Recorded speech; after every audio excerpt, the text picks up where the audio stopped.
हमारे स्वतंत्रता संग्राम में जो अगर हम एक क्षेत्र देखें कि जिसके लोग बहुत ज्यादा जागरूक थे, वो बंगाल है।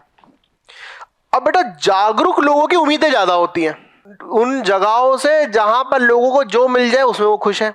जैसे आप दिल्ली में हो, दिल्ली में आपको 5G इंटरनेट चाहिए अब, लेकिन अगर हम छत्तीसगढ़ के किसी गांव में रहते हैं, वहां पे हमें इंटरनेट मिल जाए, हम उसी में खुश हैं। जैसे अगर आप समझें, सरकारी स्कूलों में जैसी पढ़ाई दिल्ली में हो रही है वो बाकी सरकारी स्कूलों में इतनी अच्छी नहीं हो रही है, लेकिन फिर भी यहां के सरकारी स्कूलों को उनकी निंदा की जाती है। क्यों? हमें और उम्मीदें हैं। यही बंगाल में था। सिर्फ इतना ही क्यों, सबको क्यों नहीं? क्योंकि जिन्हें नहीं मिल रहा उन्हें थोड़ा सा भी मिल जाए वो कहते हैं हाँ ठीक है भाई, बहुत अच्छा है। लेकिन जिन्हें मिल रहा है उनकी इच्छा क्या है? हमें और चाहिए, जितना सबसे अच्छा वो चाहिए। जैसे आपका बेटा, मान लीजिए कोई आपका एक दोस्त है जिसका प्रीलिम ही नहीं क्वालिफाई हो रहा है, वो प्रारंभिक की परीक्षा में अटके हुए हैं। उनके जीवन का अभी लक्ष्य क्या है? एक बार कम से कम मुख्य परीक्षा तो दे दे, है ना। लेकिन जिसका पहले अटेम्प्ट में सिलेक्शन होकर रैंक आ गई, उसकी इच्छा क्या है कि भैया पहली चॉइस वाली सेवा मिल जाए। कि सिर्फ इतना ही क्यों, हमें तो और ज्यादा चाहिए। और वहां पर बेटा कम्युनिस्ट पार्टी जो थी वो 1964 में वो टूट गई। वो टूट के उससे दूसरी पार्टी बनी सीपीआई, मार्क्सवादी। कम्युनिस्ट पार्टी थी, उनको 1964 में वो अलग अलग हो गए और अब दो पार्टी बन गई, कम्युनिस्ट पार्टी और दूसरा कम्युनिस्ट पार्टी मार्क्सवादी। इस कम्युनिस्ट पार्टी मार्क्सवादी में 3 नेता थे जो मशहूर। पहले चारू मजूमदार, दूसरा कन्हू सान्याल और तीसरा जंगल संथाल। ठीक है, ये नेता थे। अब बेटा आप नेता हो, आप नेता बनने के लिए अगर कोई भी आपको प्रशासनिक पद चाहिए या कोई भी राजनीतिक पद चाहिए तो कैसे मिलेगा? चुनाव से, मतदान से। अब एक किसी भी गांव में ज्यादा लोग कौन होंगे, जमींदार कि भूमिहीन?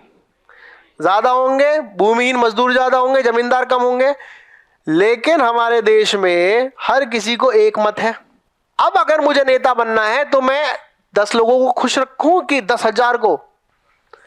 कोई फर्क नहीं पड़ता कि वो 10,000 कौन है और 10 कौन है, क्योंकि अभी तो मुझे सरकार में आना है ना। अभी तो मुझे अपनी पकड़ बनानी है। और पकड़ क्या बनानी है? पुराने वाले दल से ज्यादा बेहतर पकड़ बनानी है।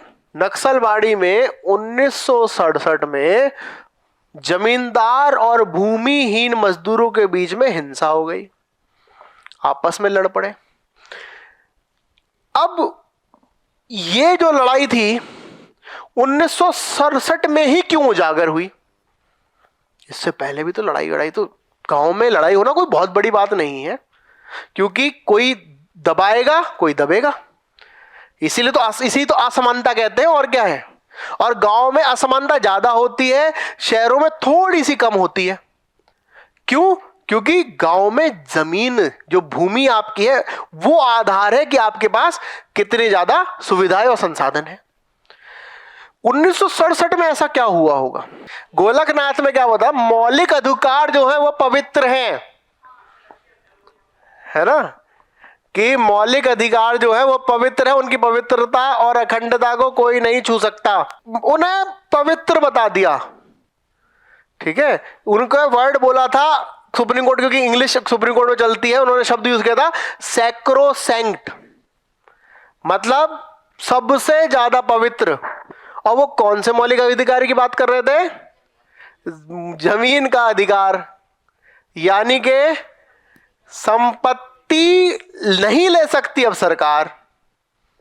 अभी तक हमें क्या उम्मीद थी कि देश की तो न्याय शैली है वो गरीब के साथ है, लेकिन 1967 में जो गोलकनाथ में सुप्रीम कोर्ट ने जजमेंट दिया, तो अब लोगों को क्या लगा कि ये सुप्रीम कोर्ट भी जमींदारों के साथ है।